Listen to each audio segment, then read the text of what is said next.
So let's start on the thermal stress. So I want you guys to come up here. I'm going to do this. I want to go over here. See if I can do this where that'll turn. Yeah. So what is this meter here? And I want somebody to turn it on for me. Go ahead, Dave. You can go with it too. Heat stress monitor? Heat stress monitor. That's interesting. What's this say? Yeah. So you want to make sure your battery's alive. That always helps. I noticed that it's a recurring problem in the University of Finland.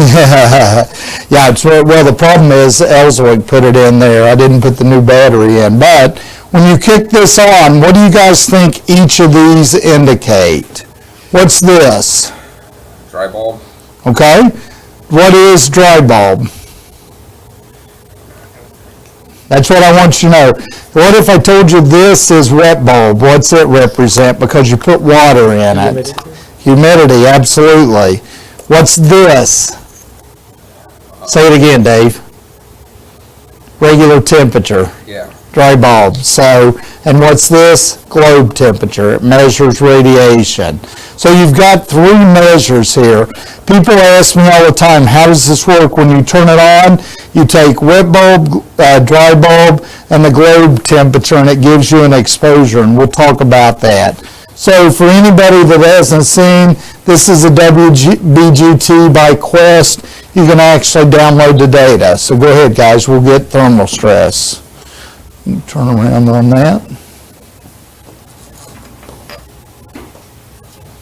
Okay, so kind of an intro to thermal stress. And get the clicker now.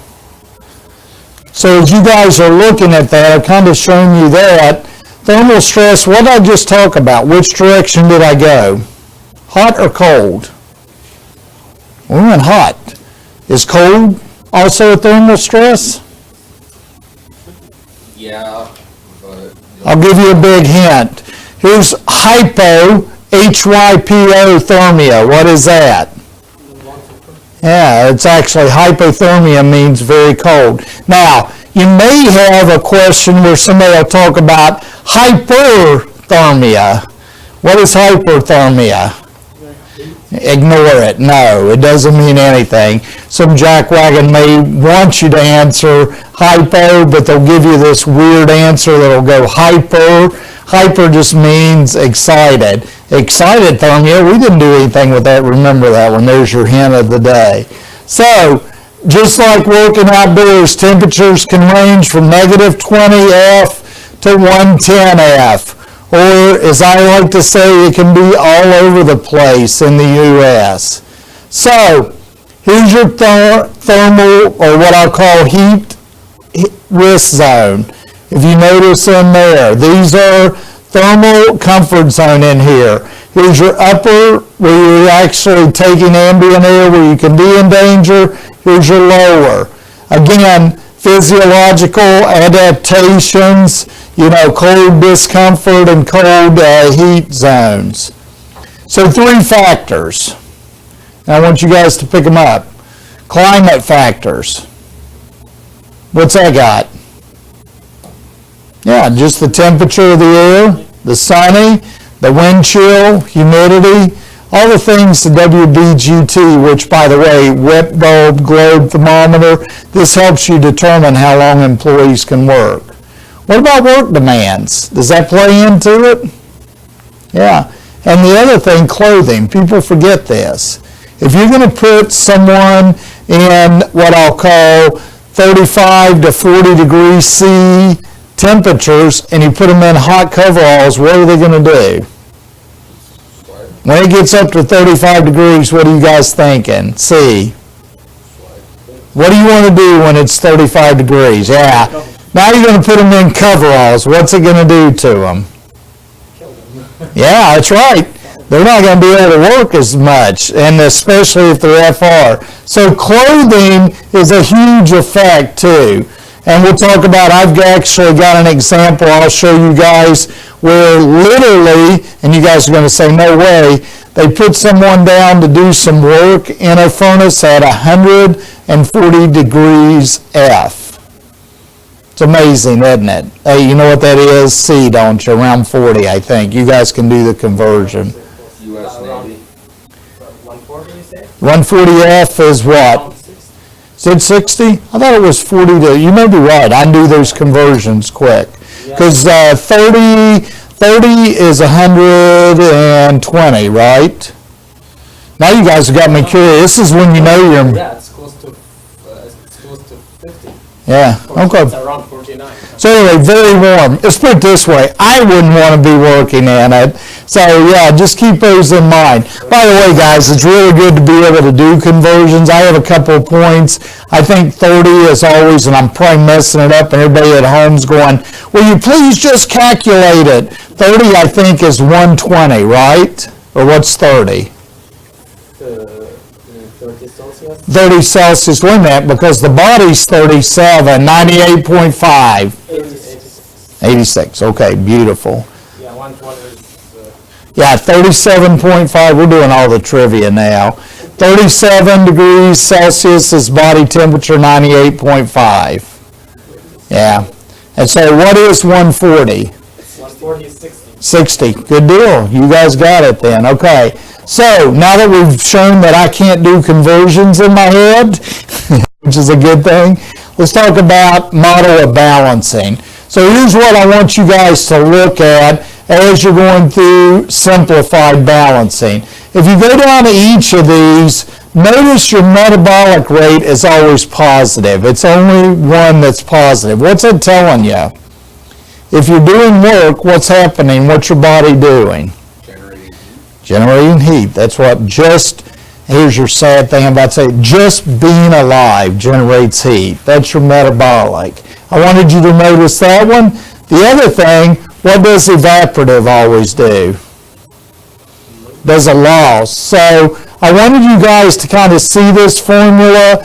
Basically, the heat storage rate can be a gain or a loss, and it's dependent on all the metabolic, radiant, convection, and evaporation. So I want you guys to think. You're going to need to know the difference between convective heat exchange and some other heat exchange. We're going through conductive. Go ahead.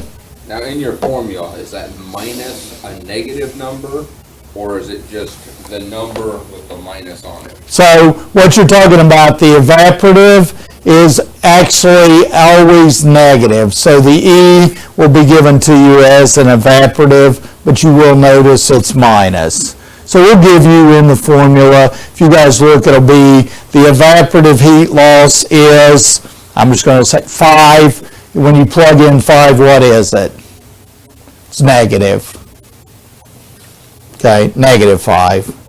Because it's always a negative. Does that make sense? Right, I was just curious, it'd be C minus 5 or C minus negative 5? No, C minus 5. Yeah, good question though. So I say it's always negative, it's taken away. I guess I should say it's in the formula always negative. I'm thinking how to say that, Dave, perfectly, but I think you're pretty close. You guys get the point.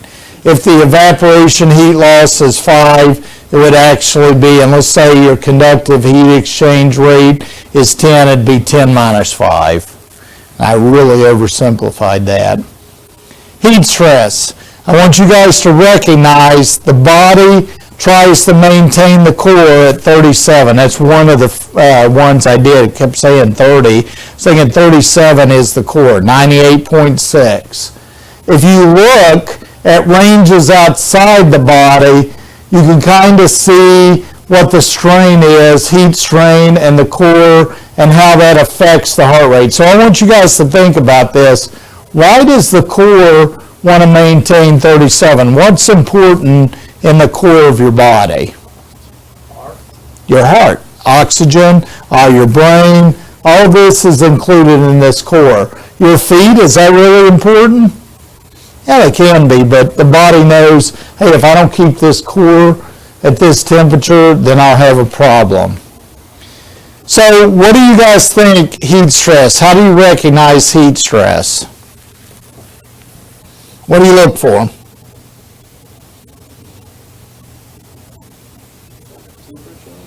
Yeah, Temperature, when it's warm, do they automatically go into heat stress?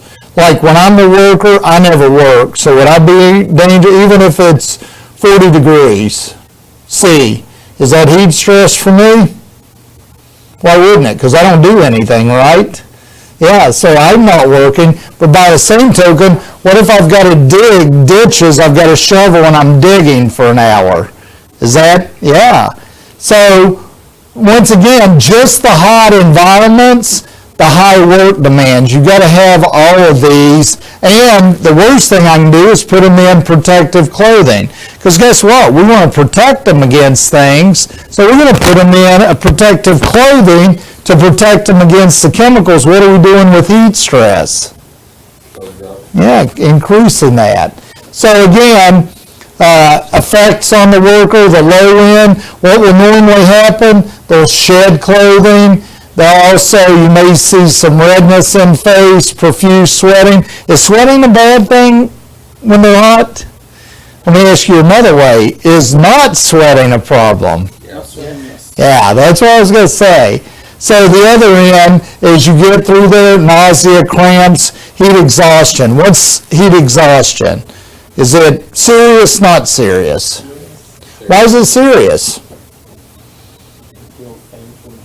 You losing your body fluids. You're losing basically everything. If you stay in heat exhaustion and go to heat stroke, it's life-threatening. So these can be life-threatening. The other thing that I wanted you guys to see, there's some different causes here, and I tried to give you some physiological markers. I think in most of the tests, I've tried to get this out, but occasionally you may see 130, and there was some old literature that I was using that said the heartbeat around 130. Basically, you take your age, subtract it from 180, and that gave you your target heart rate. Well, if you guys see questions like that, and this goes for online too, kick me over. I think I got those out of my database, but if I didn't and you see a few questions, let me know, because normally this should be your physiological markers I'm trying to use. No promises there. And then again, heat stress, kind of what you can do. So heat stress, not only is physiological, but also other things can affect it. And again, that can be, you can also slow down workers' rate, you can take smaller breaths, you can actually shortcuts in work methods. So heat stress really changes a lot of the job. And you guys know this, the hotter it is, what do? Are we happy? Yeah. What about if it's cold? Does that have the same effect too? You guys like it during the polar vortex this year? Didn't you think it was great when it got down to negative, what was it, 30 or 40 F? That was wonderful, wasn't it? So here's what happens too. You can have unsafe acts. Especially in refineries when it's really hot, people will watch out for that. So again, the World Health, here's the problem with a lot of the studies on heat stress, and I want to point this out. They were done on mostly male population, and the workers were a homogeneous population. So one of the things with the heat stress guidelines and your FEL curves, there are some weaknesses because they didn't take old curmudgeons like me that were out of shape. They had young, energetic males. How would you measure heat stress, let's say on, anyone with a special need or, other medical condition? That's what you need to look at, what's going on. But here's kind of the rule of thumb. The core temperature should not exceed 100.4 F. Well, we know that. The other thing, the core temperature for short duration should never exceed 102.2, and the average heart rate, and I'll warn you now, I try to use 110 beats per minute.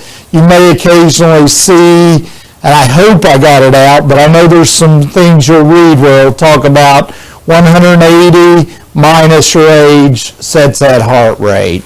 So if you see that in a question, let me know. I'll try to go in and give you the answer, or at least tell you. I'll tell you right now, the way they calculate that, 180 minus the age I give you will give you the target heart rate. But I'm really trying to do, with a lot of it, the 110. So here's your chart you can look at. You guys can recognize the difference between an 8-hour and a short term. Again, it's the assessment that you're going to do as an industrial hygienist. You're going to look at different, postures, activities, travels. You also want to look at the radiant temperature. So what's the difference between radiant and convection? So if I've got the sun radiant temperature shining on me, what's the difference between I'm on actually transferring heat through convection? What's the difference there? So how do we get heat from the sun? What happens? What heats up? Radiation. Yeah, the air, the environment. If I have convection, you guys ever get up in the morning, you probably have your slippers beside your bed, but occasionally I'll jump up. If it's not a carpeted surface, it'll be tile. I'll put my feet down early in the morning during the winter. What do you think I feel? Cold. So that cold from the floor to my feet, if I stay there long enough, that'll actually be convection. I'm transferring that temperature. So it's kind of radiant energy, convection. Okay? The other thing, controlling heat stress, basically physiological strain. You can do general controls and you can do specific controls. And again, you'll set those up. Here are kind of the two examples. If you look general controls, I tried to give you, it includes training. You can also look at replacement. One of the most important things you can do for workers is to have them drink water. I always say this, 2 to 3 liters before they come to work. Now, creates other problems, but, the other problems with the bio breaks are better than heat stress. And then you can also do medical surveillance. And I tried to give you guys a couple of workers here to look at to talk about hygiene versus training. And you guys know this, make sure that you have an emergency plan for controlling heat. This is kind of the cool thing. People always think it's only administrative controls for heat. In other words, work-rest cycles.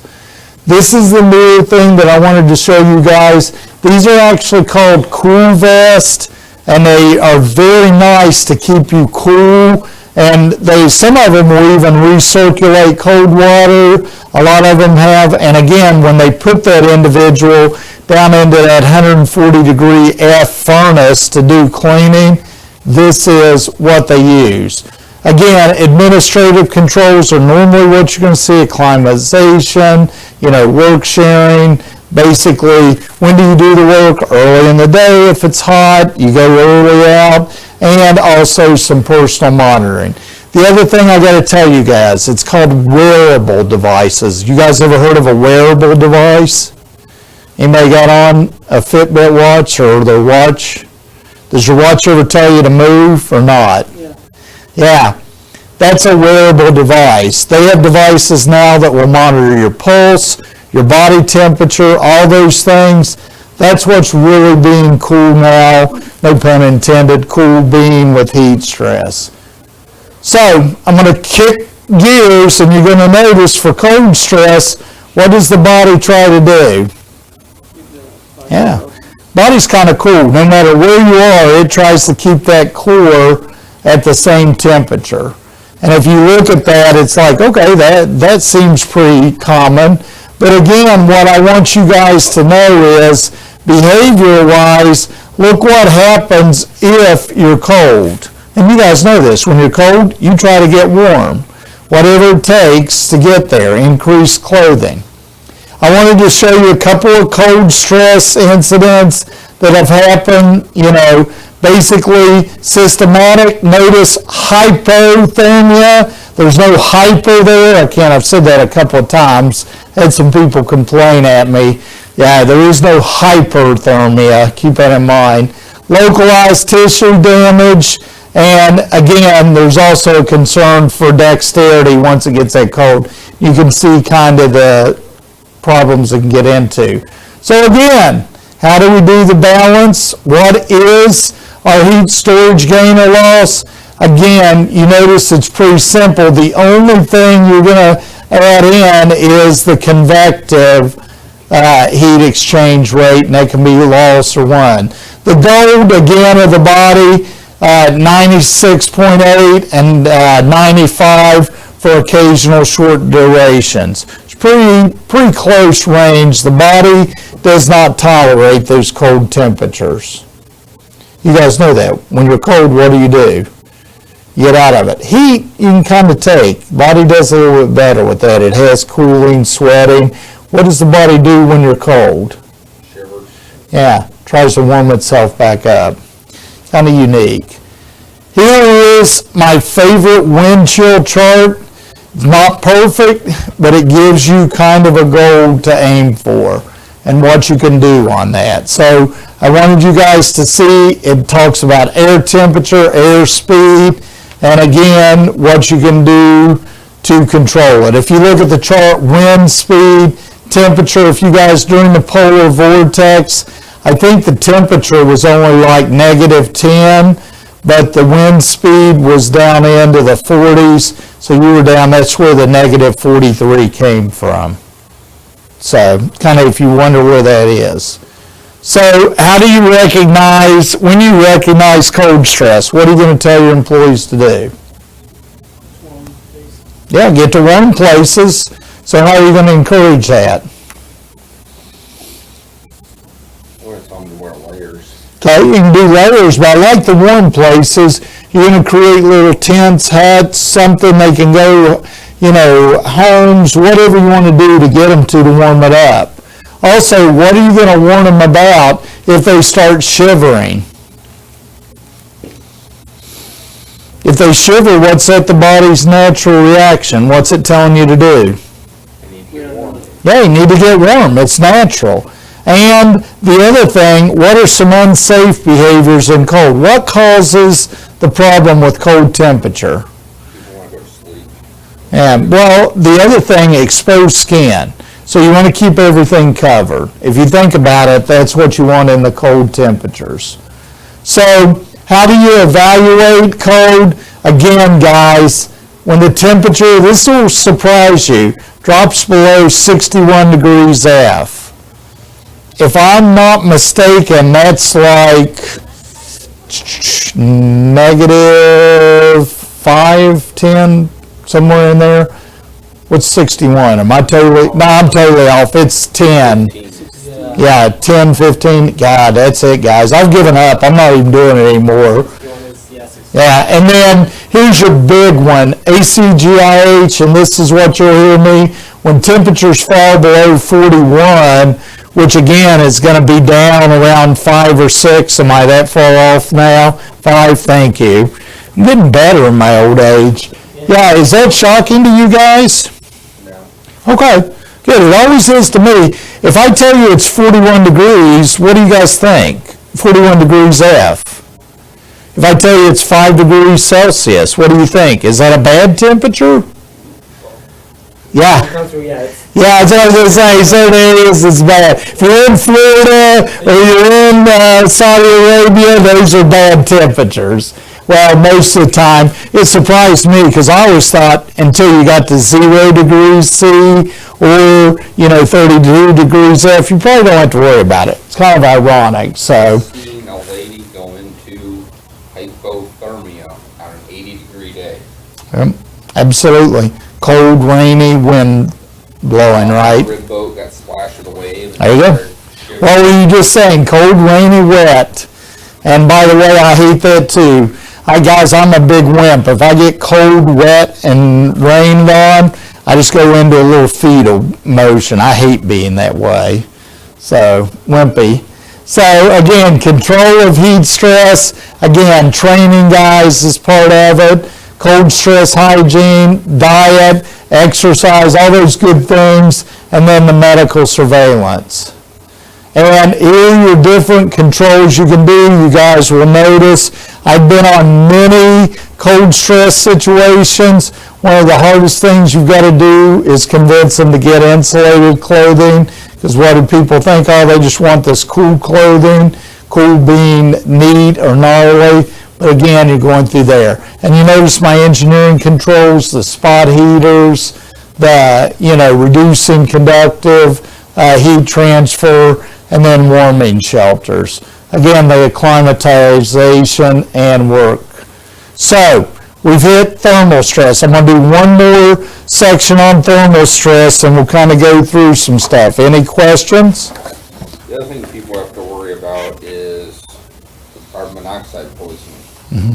For me, you got to choose your heating. If you're going to do a warming temp, make sure you don't use something that will create a hazard, right? Risk shifting. Okay, guys.